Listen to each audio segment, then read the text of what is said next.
Join me to go embarrass myself at a Vietnamese restaurant and possibly tour the nightlife in Vietnam. First off, you need to leave your house. That's the most crucial part, leaving your house. I am not really an outdoor person, so going out was really hard. But since I chose this life, that's the price I have to pay. So I tidied up the place and then I took my bath and then I had breakfast. Although I didn't like what I ate, but that was the only thing my tongue could actually comprehend in this foreign place. And then I had Pringles for breakfast, guys. I had Pringles for breakfast, but okay, we will live, we'll survive. And then I took some time to write a little bit of poetry to waste time because I couldn't wait. And then boom, it's night time. And then we had that. I couldn't help myself.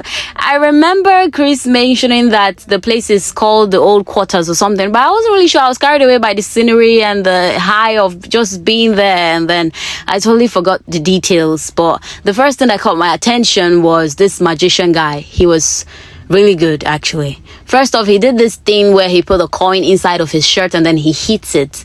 And then somehow, boom, it came out. I don't know how he did that. And then Chris was so smitten that Chris wanted him to actually do a special trick for him. So he offered to pay him a reasonable amount of money so that he could actually do it. And then the guy blew our minds. He actually got the trick. He did it right so much that Chris was moved to drop his money for him. Like, he literally paid him. He made a lot of money from Chris that night. And then we came across this place that made me feel like I was getting married because it felt dreamy and Christmassy. This is so special.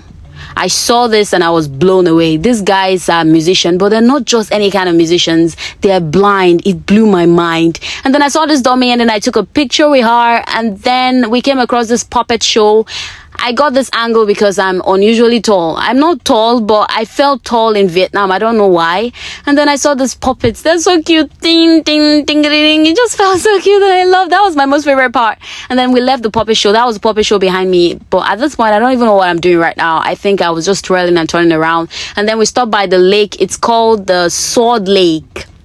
There was an elaborate story about some monkey king, blah, blah, blah. But I don't remember because I was carried away by the scenery and everything. And I wanted to just have a video by the lakeside and boom, I almost fell inside. So we left the place before an accident could actually happen. And then we headed to go find something to eat. This place looks so lovely. I wanted to take a picture. I hated this picture, but I love the place. It looks beautiful. Really, really beautiful. And then we headed to the restaurant. Guys, I'm so sorry. I'm really, really sorry because I didn't get to record the name of the restaurant. I'm still new to this influencing thing, right? But just forgive me. I'll learn from this mistake. And then I let Chris decide the food we're going to eat because I wasn't sure of myself. I didn't know anything on that menu. And then this is the view from where we sat to the floor where we came from. It looked so beautiful, felt cute. And while we waited for the food, Chris was so tired of my camera. Like, he had it on his face every time. And then this was the most crucial part, the chopsticks. Guys, this was the part I embarrassed myself. I put the chopstick in the noodles and then I put it inside the sauce to give it a little bit of taste before I can put it in my mouth. But it never got to my mouth. I did everything, but I drowned her. I did everything, guys. I turned, I poked, I twirled, I did everything. Then Chris noticed me suffering, so he helped out. He brought the noodle out of the sauce for me. But even out of the sauce, I still could not pick it, guys. How do you guys do it?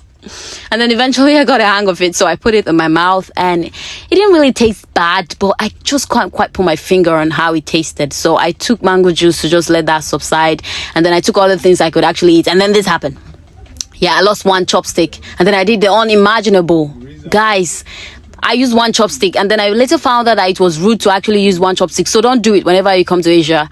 But then I eventually got to eat other things I liked, and overall I had fun. My nails was not giving what it was supposed to give when we left that restaurant. So I decided to stop by at the spa, and then I got my legs done, and then we got this water bottle that I wanted to smuggle back to Nigeria so that I can have Vietnamese water, but it didn't work out.